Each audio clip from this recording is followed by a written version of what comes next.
Sam আর hazel তাদের ডান্সের video বানাচ্ছিল। Sam একটা আনলাকি মেয়ে আর এর সাথে সবসময় কিছু না কিছু গড়বড় হতেই থাকে। তখন হেজেল স্যামকে গুড লাক টয় দেখানোর জন্য তার ঘরে নিয়ে আসে যাতে করে সেও কোনো গুড লাক পায়। তার কাছে অনেকগুলো গুড লাক টয় ছিল কিন্তু একটা লাকি পেনির জায়গা এখনো খালি ছিল। আর হেজেল স্যামকে বলে লাকি পেনি থাকলে গুড লাক আসে। আসলে এরা দুজন একটা অরফানেজে ছিল আর আজকে হেজেলকে অ্যাডপ্ট করার জন্য একটা ফ্যামিলি আসবে আর এজন্য এরা দুজন অনেক বেশি এক্সাইটেড। কিন্তু স্যামের আজকে অরফানেজের লাস্ট দিন, কারণ সে এখন 18 বছরের হয়ে গেছে আর এখন তাকে অন্য কোথাও যেতে হবে আর নিজের খেয়াল নিজেকে রাখতে হবে। এরপরে স্যাম অরফানেজের হেডের সাথে নতুন বাসার উদ্দেশ্যে বের হয়ে যায়। সেখানে গিয়ে স্যামকে কাজও করতে হবে আর তার নতুন চাকরি পরের দিন সকাল 8টা থেকে শুরু হবে। অরফানেজের হেড স্যামকে তার নতুন বাসায় রেখে চলে যায়। স্যাম পরের দিন সকালে উঠে কাজে যাওয়ার জন্য রেডি হতে শুরু করে কিন্তু তার ব্যাড লাক এতটাই খারাপ যে সে যে কাজটাই করছিল সেটাই বিগড়ে যাচ্ছিল আর কোনো মতে সে তার কাজ শেষ করে একটা সুপার মার্কেটে এসে পৌঁছায়। এখানে স্যামের চাকরি হয়েছিল। স্যাম সেখানে তার কাজ শুরু করে কিন্তু ব্যাড লাক তার পিছু ছাড়ে না, যে জন্য সে যে কোনো কাজই করুক না কেন সেটা ঠিকভাবে করতে পারছিল না।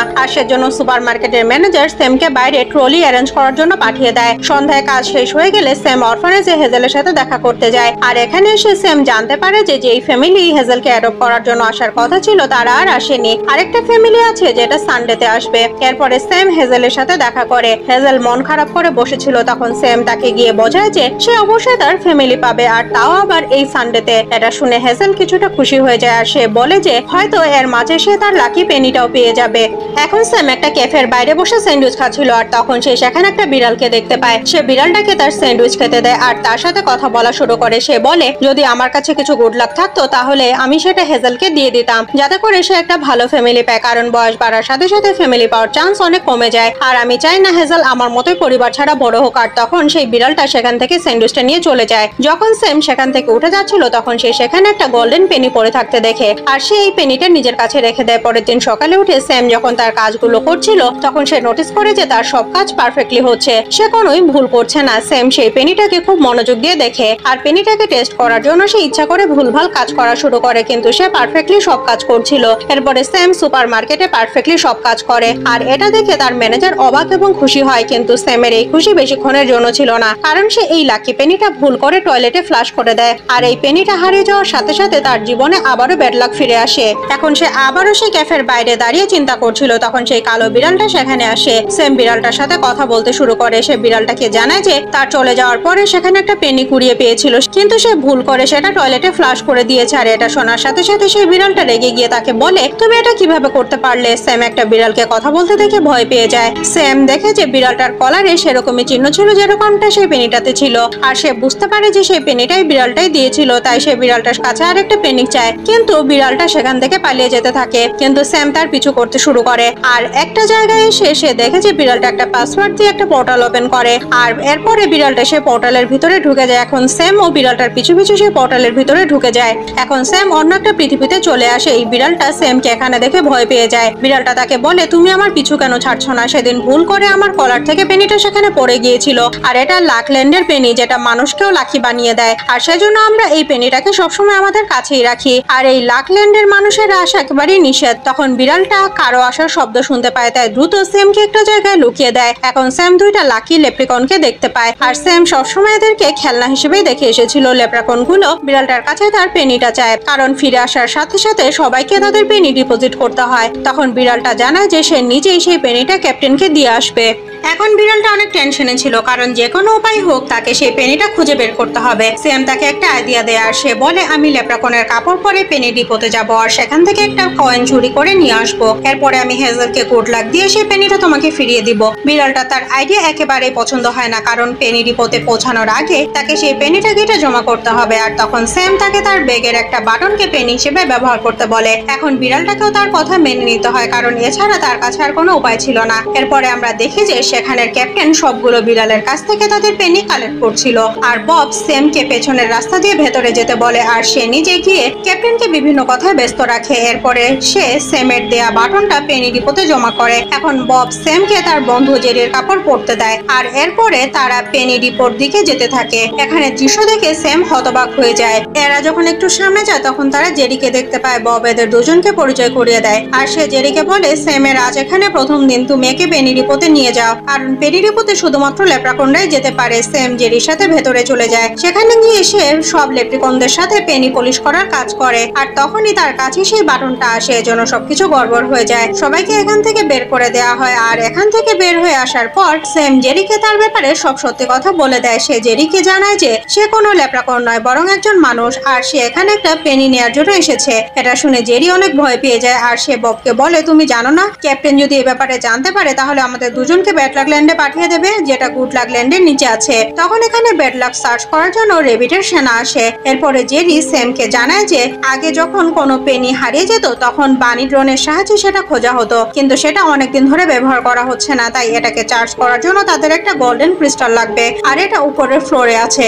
জেরি স্যামকে বলে, আমি উপরে গিয়ে বানি ড্রোনটা নিয়ে আসি আর তোমরা দুজন অপারেটর রুমে গিয়ে সেটা ইউজ করার ব্যাপারে জানার চেষ্টা করো। এরপর এরা তিনজন নিজেদের মিশনের উদ্দেশ্যে বের হয়ে যায়। এরা রিসার্চ সেন্টারে আসে যেখানে গুড লাক বানানো হচ্ছিল। এরপর তারা সেখানে আসে যেখানে পিগ মাস্টার ক্রিস্টাল বানাবে আর তখন সেখানে একটা ড্রাগন লেডি আসে যে এই লাক ল্যান্ডের হেড আর সে খুব সহজেই ব্যাড লাক সেন্স করতে পারে। এখন সব পিগ ক্রিস্টাল বানানো শুরু করে দেয়। এরা তিনজন একটা ক্রিস্টাল চুরি করার চেষ্টা করে আর ববের সাহায্যে তারা একটা ক্রিস্টাল চুরি করতে পারে। এরপর জেরি সেটা নিয়ে বানি ড্রোন নেওয়ার জন্য রওনা দেয়।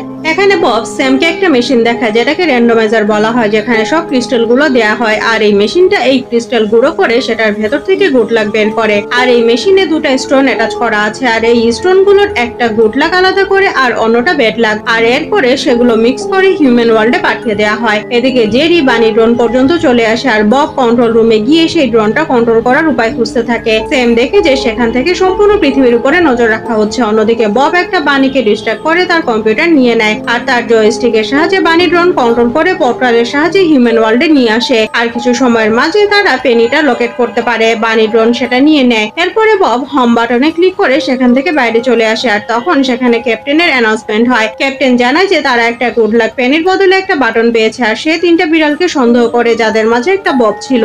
এখন বানি ড্রোন যেটা পেনি নিয়ে এসেছিল সেটা অনেক নোংরা হয়ে গেছে, তাই এটা সেখানে ডিসপোজাল ভ্যাকুমে চলে যায়। এখন এই বানিকে খোঁজার জন্য তাদের গুড লাক এবং ব্যাড লাক ল্যান্ডের মাঝামাঝি যেতে হবে, কারণ এখানে সব আবর্জনা রাখা হয়। তাই স্যাম এবং বব একটা লিফটে করে সেখানে যেতে থাকে, কিন্তু স্যাম ভুল করে অন্য একটা বাটন প্রেস করে দেয়, তাই লিফটটা ব্যাড লাক ল্যান্ডে যেতে শুরু করে। আর যখন লিফট নিচে আসে তখন স্যাম লিফট থেকে নিচে পড়ে যায় আর সেখানেই ফেসে যায়। তখন বব তাকে সেখান থেকে বের হওয়ার রাস্তা বলে আর তখনই সেই লিফটটা সেখান থেকে চলে যায়। স্যাম সেখানে কিছু মনস্টারকে দেখে সে তাদের অ্যাভয়েড করে ববের বলা রাস্তা খোঁজার চেষ্টা করে। এখানে সবকিছু উল্টাপাল্টা হচ্ছিল, কোনো কাজই পারফেক্টলি হচ্ছিল না, কিন্তু যেমন তেমন করে সে ফাইনালি সেই রাস্তাটা খুঁজে পায় আর এর ভেতর দিয়ে সে ববের কাছে চলে আসে। এরা এখন লাক ল্যান্ড আর ব্যাড লাক ল্যান্ডের মাঝামাঝি আছে আর তখন বব দেখে যে স্যামের পায়ে ব্যাড লাকের ধুলো চলে এসেছে, তাই সে সেগুলো ঝাঁকিয়ে ফেলার চেষ্টা করে।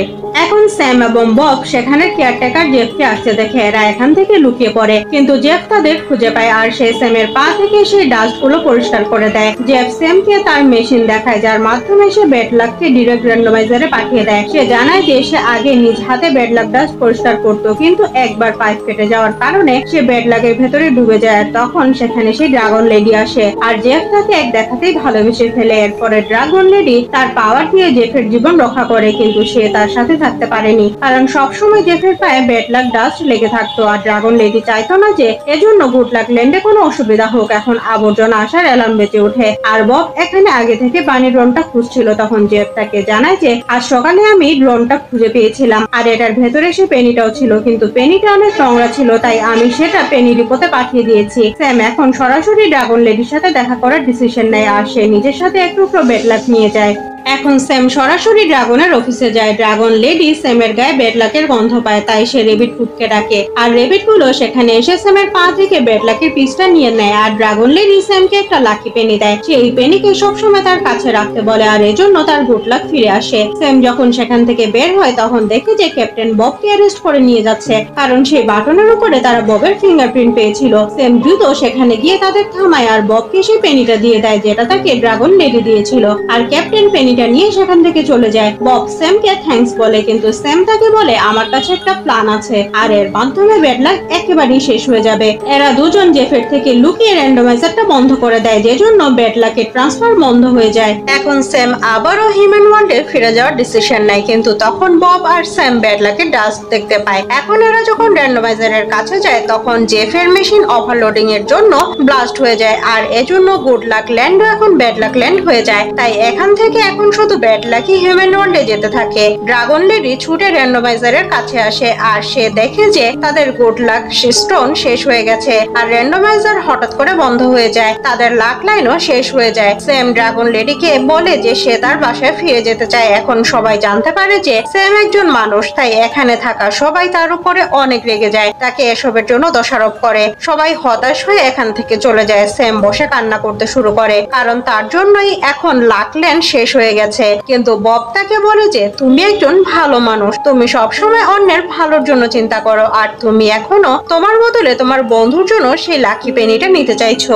এখন স্যামের মনে পড়ে যে সে ব্যাড লাক ল্যান্ডের কথা গুড লাক স্টোন দেখেছিল, তাই এরা দুজন আবারও ব্যাড লাক ল্যান্ডে চলে আসে। এখন এরা দুজন একটা জুসের দোকানে আসে। এখানে তাদের সাথে রুটস এবং গবলিনদের দেখা হয়। এখানের হেড তাদেরকে একটা গুড লাকের বক্স দেয়, যেটা তারা অনেক আগে পেয়েছিল। রুটি সেমকে জানায় যে তাদের ব্যাড লাক তাদের হেরে যাওয়ার পর আবারও নতুন করে স্টার্ট করার হব দেয়। সেম দ্রুত জেফ এবং ববের সাথে মিলে ব্যাড লাক এবং গুড লাক নিয়ে সেই ড্রাগন লেডির কাছে আসে আর এর মাধ্যমে তারা আবারও ব্যাড লাক এবং গুড লাক স্টোন বানাতে পারবে। এর মাধ্যমে র্যান্ডমাইজার আবারও চালু হয়ে যাবে। ড্রাগন তার মুখ দিয়ে আগুন বের করে সেই স্টোন গুলো বানিয়ে ফেলে আর সে 3টা স্টোন বানায়, কিন্তু এবার র্যান্ডমাইজারে ব্যাড লাক স্টোন লাগাতে চায় না সে, যাতে করে সবাই খুশি থাকে এবং কেউ মন খারাপ না করে। আর এরা দুজন গুড লাক স্টোন কে র্যান্ডমাইজারে লাগানোর জন্য চলে যায়, কিন্তু স্যাম ব্যাড লাক স্টোন নিয়ে তাদের পেছনে যেতে থাকে আর সে ড্রাগনকে বোঝায় যে দুনিয়ায় গুড লাক এবং ব্যাড লাক দুটারই দরকার আছে, কারণ ব্যাড লাকের জন্যই সে এখানে সবার সাথে দেখা করতে পেরেছে। যদি তার লাইফে সবকিছু ঠিকঠাক চলতো তাহলে তো কোনোদিনই এদের সাথে দেখা করতে পারতো না, তাদের মধ্যে কখনো বন্ধুত্ব হতো না। এখন ড্রাগন বুঝতে পারে যে দুনিয়ায় গুড লাক এবং ব্যাড লাক দুটারই দরকার আছে, তাই এরা দুজন গুড লাক এবং ব্যাড লাক দুটা স্টোরি র্যান্ডমাইজারে লাগিয়ে দেয়। এর ফলে র্যান্ডমাইজার আবারও স্টার্ট হয়ে যায় আর এখন এখানে আবারও সব আগের মতো নরমাল হয়ে যায়। স্যাম দেখে যে হেজেলকে একটা ফ্যামিলি অ্যাডপ্ট করে নিয়েছে। এরপরে ড্রাগন সবার সাথে ব্যাড লাক ল্যান্ডে আসে আর সে রুটিকে একটা গুড লাক স্টোন দেয়। এরপরে স্যাম ফিরে যেতে থাকে আর বব তার সাথে সবসময় থাকতে চায়। এরপরে আমরা স্যাম এবং ববকে হেজেলের সাথে দেখা করতে দেখি আর এরই সাথে এই সুন্দর সিনেমাটা এখানেই শেষ হয়ে যায়।